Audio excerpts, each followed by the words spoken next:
Welcome back to the Hollywood Con, where fame, fortune, and fraud collide in stories you truly couldn't make up. Today's story is about a man who didn't just scam a few investors. He stole billions and then used that money to become the biggest name in Hollywood you'd never heard of. This is the real story of Jho Low, the billionaire party boy who bankrolled A-list movies, dated supermodels, and threw legendary parties, all funded by one of the most outrageous financial crimes in history.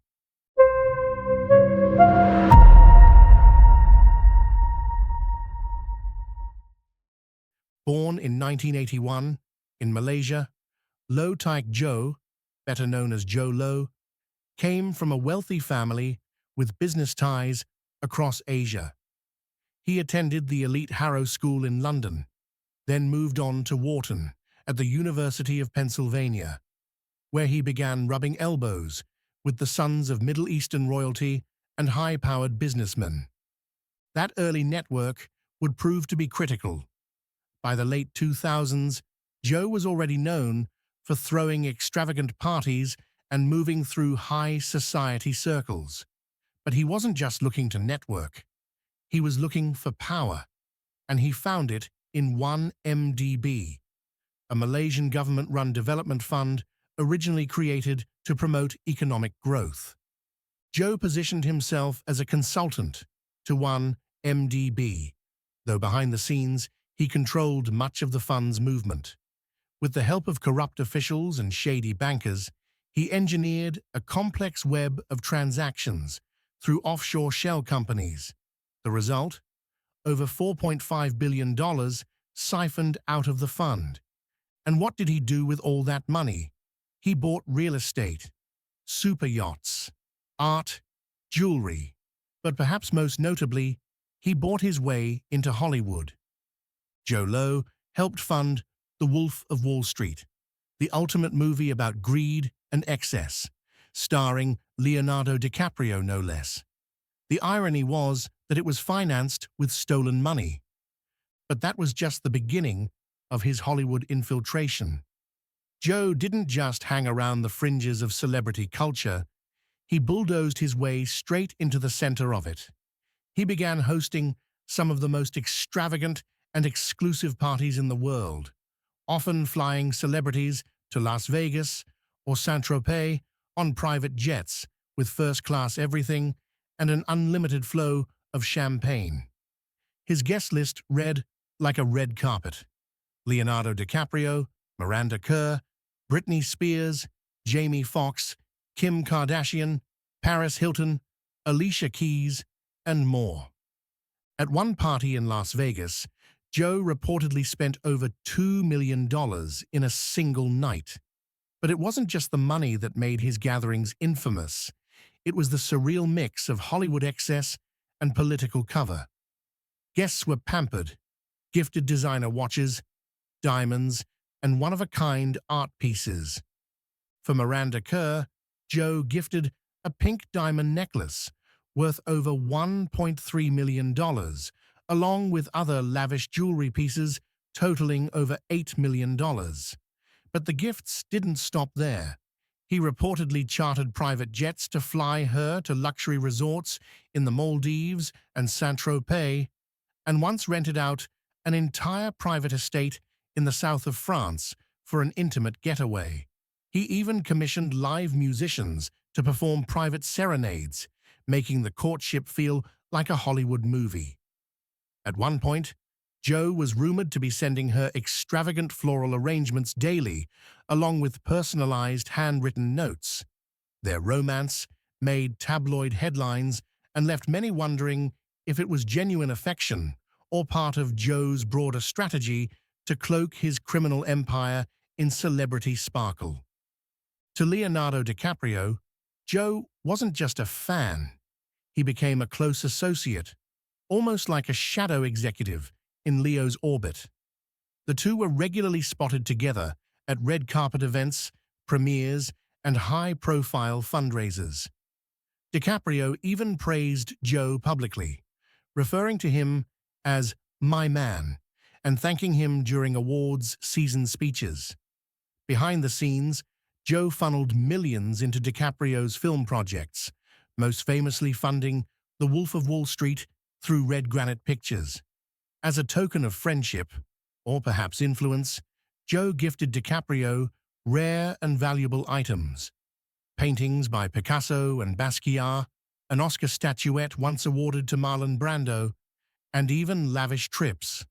At one point, it was reported that Joe funded a private jet excursion just so DiCaprio could fly with friends to watch the Mayweather vs. Pacquiao fight in Las Vegas. These weren't just gifts. They were statements of power, delivered with the flair of someone who believed he could buy proximity to greatness. And for his birthday party, Joe pulled off one of his most talked-about stunts yet. He paid Britney Spears to jump out of a cake in front of a stunned crowd of A-listers and billionaires. It was the kind of move you'd expect in a Hollywood satire, but it was real. One of the biggest pop stars on the planet, literally popping out of a cake to serenade a man who had stolen billions in public funds. The party was a spectacle of excess, with celebrity DJs, fireworks, and a guest list that included actors, models, and global elites. It wasn't just a birthday celebration, it was a carefully orchestrated power move. This wasn't just spending, it was strategy. Joe Low meticulously built a celebrity shield around himself. By embedding himself within Hollywood's elite, he created the illusion of success and legitimacy.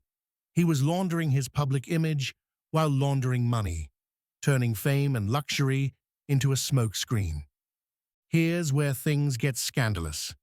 One of the most jaw-dropping things Joe did?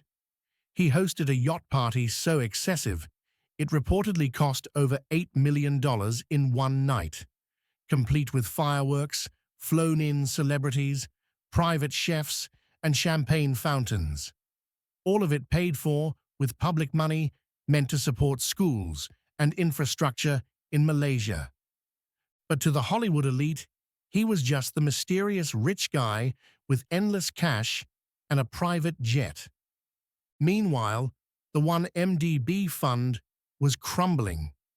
Back in Malaysia, debts were piling up. The money that was supposed to help the country was gone. When reporters and investigators started asking questions, the house of cards began to shake. By 2015, international authorities were closing in.